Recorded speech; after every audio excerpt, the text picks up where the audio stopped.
Hi, my name's Connie, and I wanted to share the lesson that I created for Module 4.4. So this is an endangered element project that my students do, and it's designed to be done over about 3 to 4 weeks of time. So it's set up in a module, and they have to complete all of the items.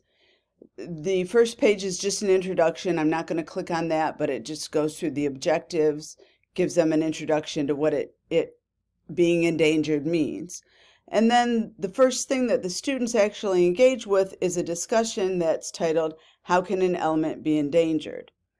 And they're basically answering one question, and that is, if the law of conservation of mass says that matter can't be created or destroyed, then how can an element be endangered? And I've provided them with several resources that they can choose from to answer that question. They can read, these are all articles, this is a video. They can use as many or as few of them as they want. And then they post their answer in the discussion, and then they have to engage with 3 other students in the discussion.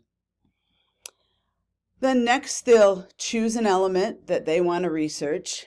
I limit it to 1 element per student, so they're not allowed to proceed until they submit their element. I approve it or deny it based on whether or not someone else has submitted it, and then they can proceed.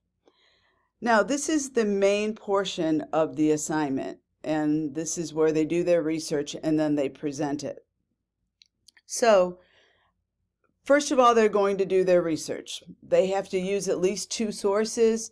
They can use any sources that they want. They can use more than 2, but they have to use at least 2. And I've given them specific questions to answer to guide them in doing their research.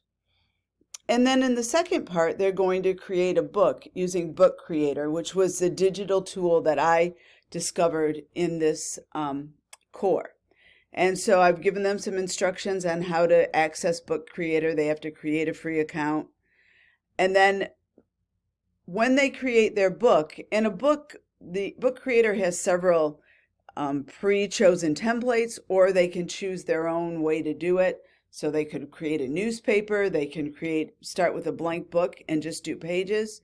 I'm really giving them an open-ended. And so this is really a creative project for them. And they have to use some critical thinking because they're answering these questions and they're going to be thinking critically about why this element is endangered and what will happen if we can't use this element or we don't have this element anymore. And then once they've created their book, they will need to share it in a class discussion.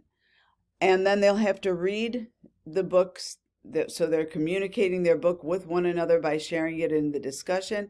And then they have to read the books of 4 other students and create a response to those.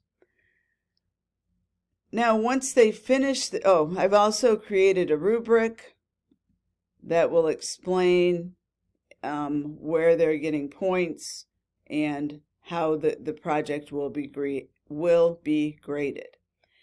And then lastly, once they finish the project and I've graded it, they will complete a survey. And it's a graded survey, but they get points just for doing it. And so it's just 4 questions. One of them is a multiple choice, but the other ones are free response. So they'll have to tell me something about what they've learned. So it's a type of a formative assessment. And then they also will, since this will be the first time that I've tried Book Creator, and the first time probably for most of them using Book Creator, they'll have to provide me with some feedback on Book Creator. And based on their feedback then, I can modify the assignment for future courses. So I've done something similar to this previously, but this will be the first time that I've tried Book Creator, and I'm really excited to see what my students think of it.